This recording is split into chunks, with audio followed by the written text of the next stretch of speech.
All right, guys, it looks like we're live. Looks like we're good. Hello, everyone. Olivia Reiner here for Packers News, joined by Pete Doherty, and we are here at Lambeau Field for the Packers game against the Seattle Seahawks. Pete, it seems like this team is a little sick, but we do have some good news. We'll read off the injury report just momentarily, but throughout the week, actually really throughout the last month or so, there's been some guys sporadically popping up on the injury report with an illness, and that's been the story heading into this game. Will Brian Bulaga play?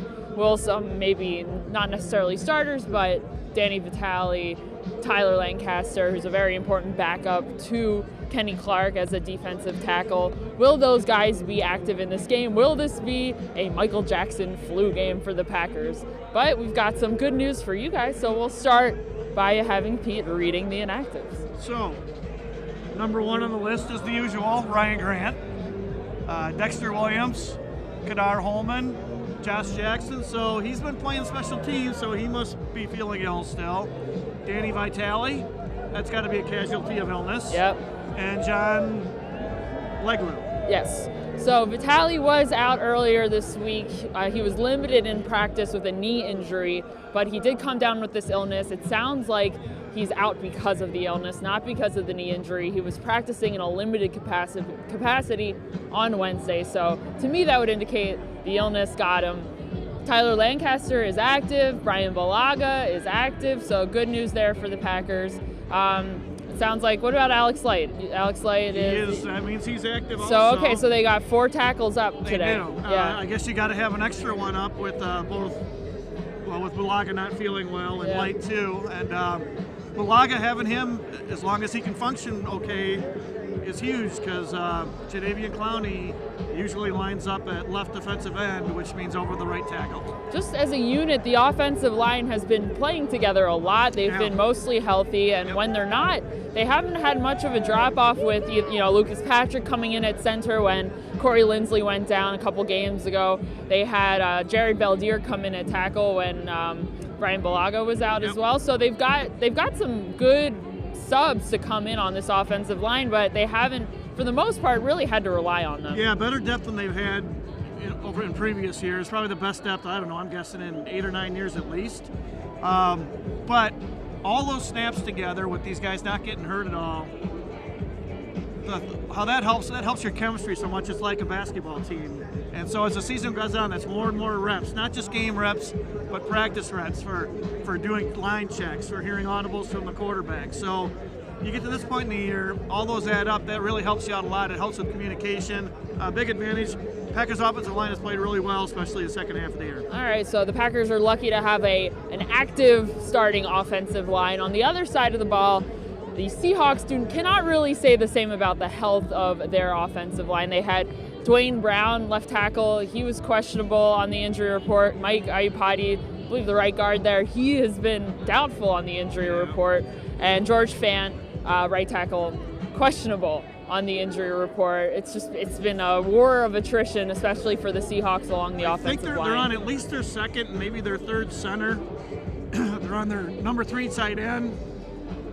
That's a lot of losses. That's a lot of good players. That's attrition. That's a big deal. We haven't seen the injury report for Brown yet, but he had a procedure done. He's missed like at least a month, so he's been out a while too. Right. So in that case, Kenny Clark and the Smiths will certainly be looking to put pressure on the offensive line to get to Russell Wilson. It's a big deal for them if their offensive line isn't entirely intact, or even if they are playing, they may not be playing very well, very healthy. Yeah, and the big thing is just keeping that guy in the pocket. He's a good passer in the pocket outside, but he's much more dangerous outside. So at all costs, you got to keep him in the pocket. Maybe that's where his height works against him a little bit. He gets outside that pocket, he can run, he can pass, that's where he's killing teams. So what do you think Mike Pettin is thinking when it comes to where he wants to put Zadarius Smith along the defensive line? He's been moving him around a lot. Sometimes you'll see him in the middle, but he's getting his hand off the ground, I think, is the big key for what Zadarius Smith has been doing and what he's been doing well the last several weeks. Do you see Mike Pettin trying to contain Russell Wilson, keep him in sort of a horseshoe shape there, or do you see him let rush Za'Darius from every which way to get him out of the pocket. I still can see him moving Za'Darius around like they have been. They might want to go with that 3 outside linebacker front because that's 6 big guys with the 3 defensive linemen, and Seattle wants to run the ball. So I think they'll keep moving him around some, but even if he's moving around, the emphasis still has to be who's ever on the outside, rush to contain, don't rush to sack. All right, we've got some updates for you courtesy of Tom Silverstein. This isn't the entire inactives list from the Seahawks, but a couple big names here. So left tackle Dwayne Brown is active, George Fant is active, Mike Iupati and Ziggy Ansah, the outside linebacker, are inactive. Ansah's, one of their better rushers. He's been hurt a lot the last few years, and including, I think, this year. He's getting older, so he's not what he was, but he's still a decent player. Brown playing, that's a little bit of a surprise. I just was guessing he wasn't going to make it this week. Yeah. He's been out a while, so we'll see if there's some rust on him. Yeah, He's a good left tackle, though, talented guy. Yeah, we'll see how they hold up in the game today, guys. I'm going to head on over to Facebook right now. There's so many of you in here. My goodness, I think this is our biggest audience of the season for a very good reason. Obviously, a very important game today. Philip says the Seahawks are 26th against the run. Look for 150 total yards from Jones and 3 touchdowns. That's his prediction for Aaron Jones. I would say that would add up to a Green Bay Packers victory, probably. That sounds like. Wouldn't you think? Well, 3 touchdowns. That's presumably that's 21 points, yes. And that's maybe a little under where the Packers have been averaging so far this season. But let's be real. It has not been a very high-scoring season for this team. No, for the Seahawks, either, at least in their last couple of games. So 150 yards total offense, that would mean Aaron Jones had a pretty big impact on this game. As per usual, one of the keys for the Packers early in this game, get Aaron Jones going, not just on the ground, but they want to be using him as a receiver too. He's good at both. He's their not so secret weapon, I would say. Yeah, I think, it's funny, and I mean, you see it all the time now. From people in the league, when you play the Packers now this season, the guy you're first gearing to stop is Aaron Jones. It's not how you're going to defend everything around Aaron Rodgers. It's how you're going to stop Aaron Jones, keep him from beating you first. Well, Emery says that he hopes the Packers don't play how the Texans are playing, up 21 in the first half, and now they seemingly can't score. I haven't checked the score in a little bit there, but yeah, the Texans seem to have blown a lead, not looking so good. I think. What was it? 21-7 or was it 24-0? I thought it might have been 24-0 even. It was low. It was at least 21-0. I left the house and it was 24-7 and Houston had the ball, and I get to Lambeau and it's 28-24 Chiefs. That's a bad start for the Chiefs, but they seem to have rebound. What's the key for the Packers to not come out the way the Chiefs did in that early quarter there? And they've had the bye week too, so you wonder if there'll be rust there. You just have to be ready. You got to be ready right out of the chute. The Packers seem to be, I'm sure it's this way with every team, but with these guys especially, with the way they want to play now, getting off to a good start is really important to this team. Getting ahead so they can keep running the ball, stick with their game plan, that's just huge for these guys. So Joe wants to know, do you think that Kevin King needs to have a good game for the Packers to win? I think Kevin King's performance today is critical to the Packers. DK Metcalf is perhaps one of the biggest offensive threats aside from Russell Wilson on this field. Yeah. The Packers are going to have a tall order, quite literally, in DK Metcalf, but you'd think, as you wrote earlier this week, Pete, that Kevin King is the guy that when the Packers drafted him, they envisioned a guy like DK Metcalf that King would be going up against in a game like this. Yeah, it gives you a chance against a guy who's 6'5" or 6'4" and 3/4 or whatever Metcalf is. Now, Metcalf can really, really run too. He's faster than King, but King still has enough length where in those downfield throws, he should be able to challenge the high point balls a little better than Jair Alexander or any smaller cornerback in this league could. It is why you draft the guy. And Seattle's living and dying off of this guy making a couple of big plays a game because their run game, as much as they want to run it, all their running backs are hurt. So they count on this guy to make a big play or two. And if King can stop that, that goes a huge way to keeping these guys under 20 points and the Packers winning. And Metcalf did come up huge for the Seahawks in their game against the Philadelphia Eagles. A big 53-yard run, 53-yard touchdown catch for Metcalf.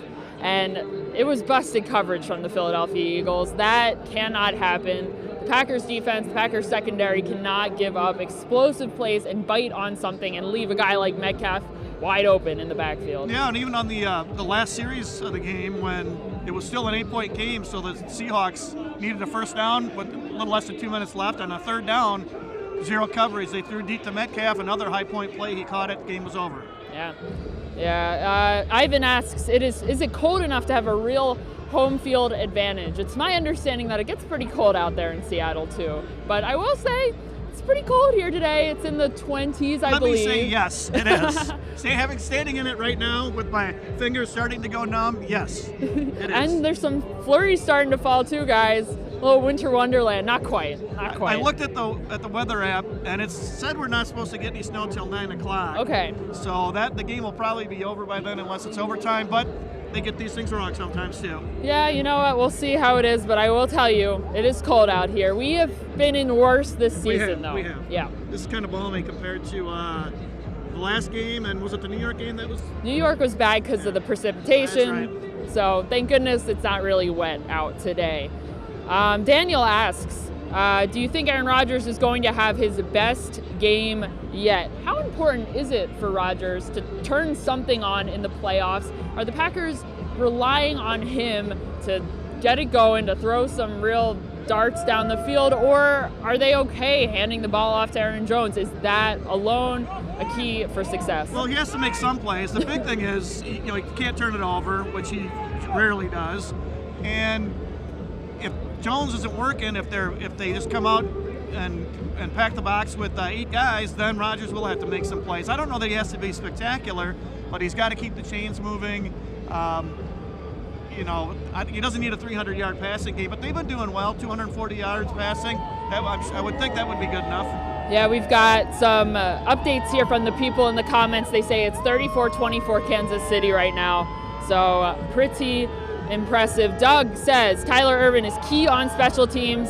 He has been a real boost for field position. He is very much a part of the offense, even though, yes, he is the returner, he plays special teams, but he does set the offense up for success based on the field position he's able to acquire. He's been a huge factor there, but he's also getting involved in the offense a little bit as well. How many snaps he had last game? Wasn't many, I don't recall. I think it was like 7 or 8, but the previous game it was like 3 or 4. They love those misdirections. You get him doing a sweep jet sweep one way. You get Jones going the other. That stretches defenses horizontally. I bet we'll see a decent amount of him today, especially with no Vitale. Exactly. Yes, big special teams presence there. Let's see what else we got from here. Everyone's from all over the place. We got David from Massachusetts. Hello. We've got Eric saying, do you think they hem in Wilson or go after him? I think we that'd be our Eric, by the way. We kind of already answered this. And Eric thinks, he and I talked a few times this week, and he thinks he'll go for the hem route too. I mean, that's only the smart way to play this guy. Yes. We've got Cruz saying that Jair Alexander needs to contain Tyler Lockett as well. That's an important matchup there too. Do you see them being more man coverage or more zone on those guys? That's a great question, because when you're playing against a scrambler, you prefer playing zone so that everybody can see the quarterback, so when he does run, you can come up and tackle before the sticks. But the matchup-wise, if you want King to cover Metcalf, you're probably going to play a little more man. Yeah. If you're joining us recently, we've got, Steve, Kenny Clark is playing today. Also worth noting, I think I saw someone mention this before, Mike asks if Jay Sternberger is active. He is active, so the Packers have 4 tight ends active today. It's been a couple games since they've had all 4. Jay Sternberger's been inactive for a couple games. But I think I would expect to see Sternberger not only playing special teams, but also with Vitale out. Yep. Sternberger has been used as a fullback in the past in this offense when Vitale, I believe it was the game against Detroit, so he hasn't been out that much. But when Sternberger has been in and Vitale has been out, he's been used as the fullback. So I'd expect to see him sort of in that position. Yeah, and I guess, thinking it through, he's probably he's the most athletic of those guys, and you need to be more athletic to be blocking from the fullback position, where you're getting a several-yard run at a guy instead of at a tight end position where you're lined up right across from the guy you're blocking. All right, so once more, we've got Kenny Clark is active, Brian Balaga is active, Tyler Lancaster is active, who else? Danny Vitale is inactive, Josh Jackson is inactive. I think those are all the big guys. That's very good. All right, thank you. Good thing one of us has a memory. My good recall there. All right, Pete, who did you pick for this game today? I went with the same team you did, team from Green Bay, and I said 27-21. Okay, all right. And I don't remember your score. I said 27-23, I believe. So, yes, Packers win. I think we all picked the Packers, which exactly that means the Packers are going to lose, right? We all picked the Packers. They're going to lose. I'd like to see our record on that when we all make the same pick. I would like to know, too. I don't know if we've done it very often this season. Yeah. But, yeah, I mean... Even Stu Courtney, who likes to be the contrarian, picked the Green Bay Packers. This is a game on paper that the Packers should win, right? Yeah. They're coming off of a bye. The Seahawks are coming off a game where they were on the road in Philadelphia. Now they're here on the road in Lambeau Field. It's freezing cold out. It is. And they're a little bit depleted, especially offensively on that side of the ball there. But who knows? We all know that this game could go a lot of different ways, as evidenced by the Baltimore Ravens yesterday. Yeah. And the health is such a huge thing, too. The Packers are so much healthier. But look at 2010, the Packers go to Philadelphia, win, go down to Atlanta on a Saturday night, win, beat Chicago for the NFC Championship, on the road again to go to the Super Bowl. So it would not be unheard of. And Russell Wilson is not a guy to count out. He is very good. I believe Jim Ozarski said before maybe the halfway point of the season, Wilson was his MVP. Lamar Jackson has surmounted Russell Wilson. But yes, he has been unbelievable. Not unbelievable at Lambeau Field, however, but is that Russell Wilson doesn't play well in Lambeau Field, or Russell Wilson didn't play well in those games that happened to be at Lambeau Field? You know, I've got to think that's just a statistical anomaly, right? Because the guy's too good. He played college football, like Pete Carroll said, in Wisconsin and Madison. So it's not like this is, whether he's never experienced in his life. I just think he just hasn't played as well for whatever reason. All right, guys, we're going to end it here. Thank you very much for joining us. Make sure you're checking out PackersNews.com for all of your Packers news. Follow us on all of our social media channels. We'll have lots of updates from you during the game live, so you're going to make sure you're following us there. I think that's it for us. We'll be back with you guys. Ryan Wood and I will be right back here to chat after the game, wrap things up. And